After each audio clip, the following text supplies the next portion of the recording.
कैसे करना है पहले समझ लीजिए कि कार्य ऊर्जा प्रमेय होता क्या है। कार्य ऊर्जा प्रमेय का मतलब है कि किसी भी वस्तु पर कोई वस्तु है, जैसे कोई भी वस्तु मान लें, वो वस्तु पर किया गया कार्य जो होता है वो उस वस्तु की गतिज ऊर्जाओं में अंतर के बराबर होता है। गतिज ऊर्जा में अंतर, गतिज ऊर्जा किसे कहते हैं आपको अच्छी तरह से मालूम होना चाहिए कि किसी भी पिंड में या किसी भी वस्तु में उसकी गति के कारण, कोई भी वस्तु यदि गति कर रही होती है तो उसमें जो ऊर्जा होती है उसे उसकी गतिज ऊर्जा कहते हैं, काइनेटिक एनर्जी। इसको कैसे व्यक्त करते हैं, गतिज ऊर्जा को कैसे व्यक्त करते हैं? It is represented by the capital letter K. समझ में आ गया गतिज ऊर्जा किसे कहते हैं? किसी भी वस्तु में उसकी गति के कारण जो ऊर्जा होती है उसको उसकी गतिज ऊर्जा कहते हैं और गतिज ऊर्जा को के से व्यक्त करते हैं। लेकिन कार्य ऊर्जा प्रमेय कह रहा है कि किसी भी वस्तु पर, कोई मान लो वस्तु है, ये हमने मान लिया है कि ये वस्तु है, इसको उठाने के लिए, जैसे इसको एक जगह से दूसरे जगह पर रखेंगे तो कुछ ना कुछ कार्य करना पड़ेगा। तो वही कह रहे हैं कि किसी भी वस्तु पर किया गया कार्य उसकी गतिज ऊर्जाओं में अंतर के बराबर होता है। ये कार्य ऊर्जा प्रमेय है। अब इसको सिद्ध करने के लिए डेरिवेशन, जैसे आ गया एग्जाम में कि कार्य ऊर्जा प्रमेय को सिद्ध कीजिए। आंसर यही है कि किसी भी वस्तु पर किया गया कार्य उसकी गतिज ऊर्जाओं में अंतर के बराबर होता है। ये कार्य ऊर्जा प्रमेय है।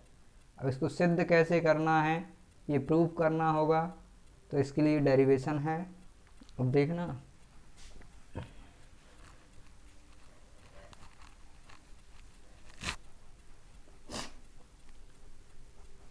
हम ये माने ले रहे हैं कि m द्रव्यमान की कोई वस्तु है, कोई वस्तु है जिसका द्रव्यमान m है, जो कि u वेग से गतिशील है।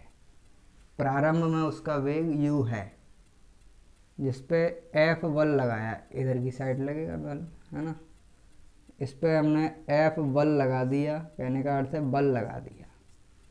तो जो ये वस्तु है वो d दूरी तय करती है और उसकी गति बढ़ जाती है, गति बढ़ जाती है तो उसका अंतिम वेग भी हो जाता है, अंतिम वेग भी हो जाता है। तो वह माना कि किसी m द्रव्यमान की वस्तु पर बल लगाया तो प्रारंभ में उसका वेग u था, अंत में उसका वेग v हो गया d दूरी पश्चात। कैसे कि माना कि m द्रव्यमान की कोई वस्तु है जो u वेग से गतिशील है। प्रारंभ में वस्तु u वेग से गतिशील थी, जिस पे हमने बल लगाया तो d दूरी पश्चात, वस्तु d दूरी पश्चात v वेग से गतिशील हो गई। अंत में उसका वेग जो है वो v हो गया, v वेग हो गया। देखो बल लगाया है वस्तु पर तो कार्य है, कार्य का फॉर्मूला होता है बल गुणा विस्थापन। बल गुणा विस्थापन अर्थात बल लगाया, बल नहीं लगेगा कार्य नहीं होगा। तो यहाँ पे वस्तु द्वारा किया गया कार्य, वस्तु द्वारा किया गया कार्य, कार्य का फॉर्मूला होता है कार्य बराबर बल गुणा विस्थापन। कार्य बराबर बल गुणा विस्थापन, विस्थापन d से व्यक्त करते हैं।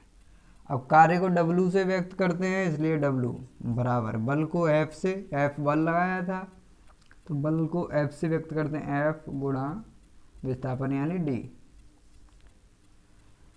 अब एक फॉर्मूला होता है बल बराबर द्रव्यमान गुणा त्वरण, क्योंकि हम जानते हैं कि F बराबर होता है m गुणा A। ये फॉर्मूला आपको मालूम होना चाहिए। द्रव्यमान एवं त्वरण के गुणनफल को बल कहते हैं। क्या? बल F से व्यक्त करते हैं, द्रव्यमान को m से और त्वरण को A से। द्रव्यमान एवं त्वरण के गुणनफल को बल कहते हैं।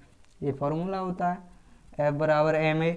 तो ये ma का मान जो है F की जगह रख दो, यानी F का मान ये ma है तो F की जगह रख दो, W बराबर MAD। इसको नाम दे दो समीकरण 1। सपोज कर लो ये इक्वेशन फर्स्ट है। अब गति का तृतीय समीकरण, गति का तृतीय समीकरण होता है v स्क्वायर बराबर u स्क्वायर प्लस 2as। ये होता है गति का तृतीय समीकरण। अब इसमें देखिए v अंतिम वेग होता है, u प्रारंभिक वेग होता है, दो यहाँ पे गणितीय संख्या है, a को त्वरण बोलते हैं और s को विस्थापन, जो कि हमने d माना है। तो d रख दीजिए, v स्क्वायर बराबर u स्क्वायर प्लस 2ad। ये स्टेप क्लियर होना चाहिए। अब यहाँ पे u इस साइड है, इस तरफ ले आएंगे, इधर प्लस का है, इस तरफ आएगा तो माइनस का हो जाएगा। तो v square minus u square बराबर 2ad। अब ये स्टेप को ध्यान से देखिए, v square minus u square बराबर 2ad। अब यहाँ से ad का मान निकालेंगे तो ये दो यहाँ पे मल्टीप्लाई में लिखेंगे 2, इधर आएंगे तो डिवाइड में हो जाएंगे, पक्षांतर करेंगे तो 2 यहाँ पे मल्टीप्लाई में लिखे हैं, इस तरफ आएंगे तो डिवाइड में हो जाएंगे। तो क्या करेंगे, AD का मान निकालेंगे। AD का मान निकालेंगे तो AD बराबर भाग दे दीजिए v square minus u square upon 2, v square minus u square upon 2। ये मान निकल आया AD का। अब इस मान को समीकरण 1 में रख दो, इक्वेशन फर्स्ट में इस मान को रख दो। बोलेंगे इस मान को समीकरण 1 में रखने पर मान रखिए समीकरण 1 है W बराबर MAD। W बराबर M, AD की जगह आ जाएगा v square minus u square upon 2, AD का मान है। तो रखिए v square minus u square upon 2। यहाँ तक क्लियर होना चाहिए। m की जगह m और AD का मान ये था, रख दिया। अब ये m का मल्टीप्लाई कर दो अंदर, m का अंदर मल्टीप्लाई करेंगे तो क्या होगा, W बराबर mv स्क्वायर माइनस लगाए, माइनस लगा दिया, m का मल्टीप्लाई u में करेंगे तो mu स्क्वायर है ना, mu स्क्वायर। m का मल्टीप्लाई v स्क्वायर में किया तो mv स्क्वायर, माइनस लगाया, माइनस लगा दिया, m का मल्टीप्लाई u स्क्वायर में किया तो mu स्क्वायर अपॉन 2। अब इसको ऐसे भी लिख सकते हैं, W बराबर 1/2 mv square minus 1/2 mu square. ये ही है गतिज ऊर्जाओं में अंतर। सिद्ध हो गया।